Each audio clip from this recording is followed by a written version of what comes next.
हम लोग क्लास 12 के हिस्ट्री का कुछ इम्पोर्टेंट क्वेश्चंस पढ़ेंगे। इस इम्पोर्टेंट क्वेश्चन में सबसे पहला क्वेश्चन है कि महावीर स्वामी ये जीवनी और उनके उपदेशों का वर्णन करें।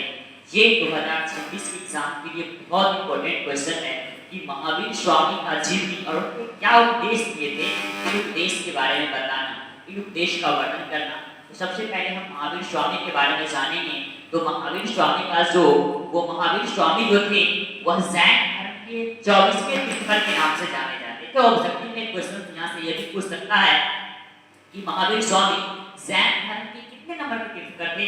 तो वो जैन धर्म के 24वें तीर्थंकर के नाम से जाने जाते थे। इनका जो जन्म हुआ था वह 540 ईस्वी में वैशाली के कुंडल ग्राम में हुआ था। मतलब महावीर स्वामी का जन्म 540 ईस्वी में वैशाली के कुंडल ग्राम में हुआ था। इनके पिताजी का जो नाम था, इनके पिताजी का नाम सिद्धार्थ था और इनकी माता श्री त्रिशला देवी थी। ये 30 वर्ष की उम्र में अपने घर से निकल जाते हैं और ये गृह त्याग कर बहुत कड़ी तपस्या करते हैं और 12 वर्ष तक कठोर तपस्या करने के बाद जब इन्होंने 12 वर्ष तक कठोर तपस्या किए तो 12 वर्ष तक कठोर तपस्या और ध्यान करने के बाद इन्हें केवल ज्ञान की प्राप्ति हुई। जब वह 12 वर्ष तक तपस्या किए तो तपस्या करने के पश्चात उन्हें ज्ञान की प्राप्ति हुई और जब उन्हें ज्ञान की प्राप्ति हुई तब यह महावीर स्वामी के नाम से जाने जाने लगे और महावीर स्वामी कहलाए। इनका जो मोक्ष निर्वाण जो था वह 468 ईस्वी में पावापुरी में हो गया था। यहाँ से भी अब पूछा जाता है कि इनकी मोक्ष की प्राप्ति कब हुई थी। तो मोक्ष की प्राप्ति 468 ईस्वी में पावापुरी में हुई थी। इनकी कुछ उपदेश था, कुछ शिक्षाएं इन्होंने दिए थे। सबसे पहला इनका उपदेश था कि अहिंसा। अहिंसा करने का मतलब हमें हिंसा से बचना चाहिए, हमें हिंसा नहीं करना चाहिए किसी भी जीव का। ना तो मन से हिंसा करना चाहिए, ना वचन से हिंसा करना चाहिए और ना ही कष्ट से। इनके कहने का मतलब था कि हम ऐसा बोली बोले कि हमारे मन, वचन और कर्म से किसी भी व्यक्ति को कष्ट ना पहुंचे, कष्ट ना हो। दूसरा इनका उपदेश था सत्य। हमें सत्य के रास्ते पे चलना चाहिए, हमें झूठ बोलने से बचना चाहिए, असत्य के रास्ते पे नहीं चलना चाहिए। तीसरा उपदेश था इनका अस्तेय। अस्तेय का मतलब होता है कि जो वस्तु हमारी नहीं है उसे बिना अनुमति को नहीं लेना चाहिए, बिना अनुमति के नहीं लेना चाहिए। मतलब जो हमारी वस्तु नहीं है, जो वस्तु हमारी नहीं है उसे बिना अनुमति का नहीं लेना चाहिए। तीसरा अगला आता है ब्रह्मचर्य। ब्रह्मचर्य का मतलब होता है कि अपने इंद्रियों पर नियंत्रण रखना है और इंद्रियों पर नियंत्रण रखकर पवित्र जीवन जीना है।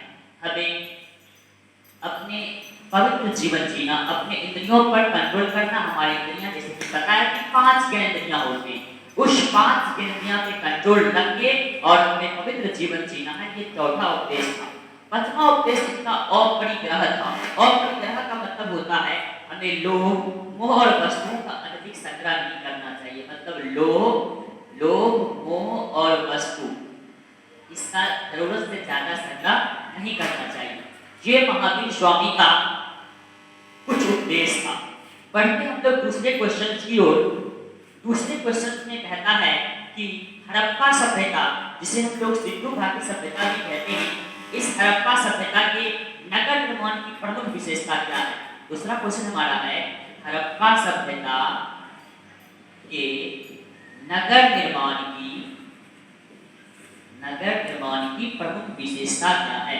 तो जैसा कि हमें पता है हड़प्पा सभ्यता, जिसे सिंधु घाटी सभ्यता भी कहा जाता है, ये सिंधु घाटी सभ्यता सबसे पुरानी सभ्यता, विश्व की सबसे प्राचीन और एक योजनाबद्ध सभ्यता थी। जब हड़प्पा सभ्यता की बात करेंगे तो ये विश्व की सबसे पुरानी तो थी ही थी, सबसे पुरानी के साथ साथ ये योजनाबद्ध सभ्यता थी। योजनाबद्ध सभ्यता कहने का मतलब क्या? ये सभ्यता एक योजनाओं के तहत चलता था और इस सभ्यता में सुनियोजित नगर का निर्माण था, नाले का निर्माण था, भवन का निर्माण था। इस सभ्यता की कुछ विशेषताएं इस प्रकार है। सबसे पहला विशेषता है 2 स्तरीय नगर। 2 स्तरीय नगर कहने का मतलब हुआ कि हड़प्पा सभ्यता में जो नगर थे, यानी सिंधु घाटी सभ्यता में जो नगर थे वह 2 स्तरीय नगर था। सबसे पहला स्तर जो था वह ऊपरी स्तर था। ऊपरी स्तर जो था, यह ऊपरी स्तर ऊपरी स्तर को हम लोग दुर्ग भी कहा, इसको दुर्ग भी कहा जाता था। और ये जो ऊपरी स्तर था ये राजाओं के लिए हुआ करता था, शासकों के लिए हुआ करता था। मतलब शासक यहाँ पे आते थे और शासक वर्ग यहाँ पे बैठा करते थे। दूसरा हिस्सा जो था वो दूसरा हिस्सा निचला स्तर था या निचला नगर था।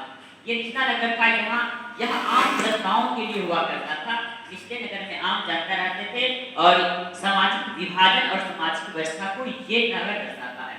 जब इसकी हम दूसरी विशेषता की बात करें तो दूसरी विशेषता इसका आ जाएगा सड़क व्यवस्था। जैसा कि हम जानते हैं कि हड़प्पा व्यवस्था या सिंधु घाटी सभ्यता, हड़प्पा सभ्यता या सिंधु घाटी सभ्यता की जो सड़कें थी वह एक दूसरे को षटकोण पे काटती थी, मीन्स 90 डिग्री पे काटती थी।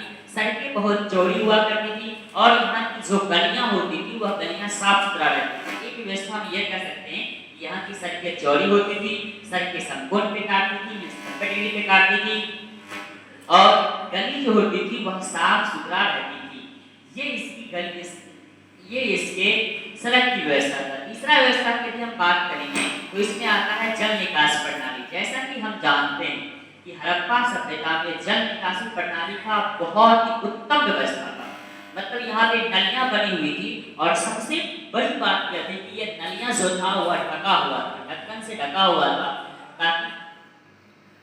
ताकि जो गंदगी हो वह जमीन के अंदर रहे और गंदगी ना फैले। या उस सभ्यता की बहुत बड़ी विकसित प्रणाली को दर्शाता है कि जो उस समय नदियों को ढककर रखा करते थे। तीसरा की बात करेंगे तो यहाँ पे सार्वजनिक स्नानागार था। स्नानागार का मतलब होता है स्नान करने के लिए, सार्वजनिक स्नानागार। मोहनजोदड़ो, ये सार्वजनिक स्नानागार जो था यह मोहनजोदड़ो में था। इसकी बात करेंगे तो यह मोहनजोदड़ो में था। एक विशाल था और यह पक्की ईंटों से बना हुआ था। यह जो सार्वजनिक स्नानागार था यह पक्की ईंटों से बना हुआ था। इसके साथ साथ विशेष अवसरों पर जब कोई त्योहार वगैरह हुआ करता था या कोई विशेष अवसर होता था इसे आम लोगों के लिए भी खोल दिया जाता था। पांचवा बात आता है अन्नागार। अन्नागार का मतलब एक विशाल अन्नागार था जहाँ पे अन्न को रखा जाता। इस अन्न में गेहूं, जौ इत्यादि अन्न को रखा जाता था। एक विशेषता इसकी ये भी हो जाएगी। असली और लास्ट था आवासीय भवन। जब इसकी लास्ट विशेषता की बात करेंगे तो यहाँ पे आ जाएगा आवासीय भवन। आवासीय भवन जो था यह घर प्रायः 2 मंजिला होते थे। यहाँ के घर जो थे वह 2 मंजिला हुआ करते थे, 2 मंजिल का घर हुआ करते थे। और इसके साथ साथ घर में आंगन की व्यवस्था, मिट्टी की व्यवस्था, इस सब की व्यवस्था होता था।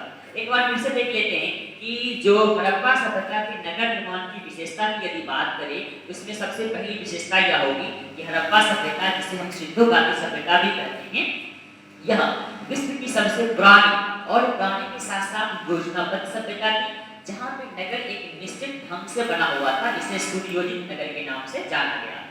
इसकी जब हम विशेषता की बात करेंगे तो सबसे पहली विशेषता आता है 2 स्तरीय नगर।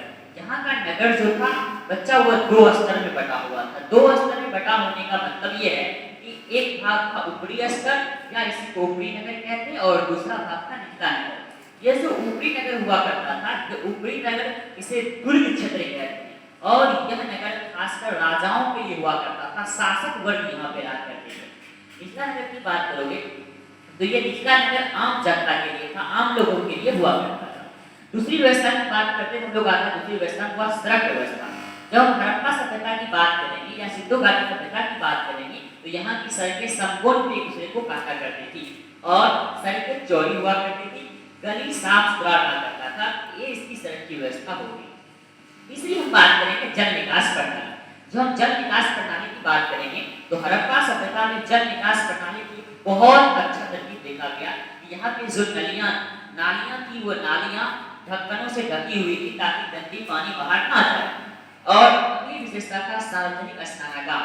मोहनजोदड़ो में बहुत बड़ा स्नानागार था जो पक्की ईंटों से बना हुआ था। जब कोई विशेष अवसर हुआ करता था या कोई पर्व त्योहार हुआ करता था तो इस स्नानागार को खोल दिया जाता था ताकि लोग वहां पे जाके स्नान कर सकें। अगला आता है अन्नागार। इस अन्नागार में बहुत बड़ा अन्नागार था जिसमें अन्न को रखा जाता था और इस अन्न में गेहूं, जौ इत्यादि प्रकार के अनाज को रखा जाता था। अगली विशेषता की हम बात करेंगे तो अगला आता है आवासीय भवन। यहाँ की भवन जो हुआ करते थे, मतलब रहने वाले जो भवन हुआ करते थे वह 2 मंजिला हुआ करते थे और घरों में मंजिलों के प्रॉपर खिड़कियां हुआ करता था, दरवाजा हुआ करता था, मतलब वहाँ के लोग प्रॉपर आवासीय भवन में रहा करते थे। अब हम लोग अगले क्वेश्चन की ओर बढ़ते हैं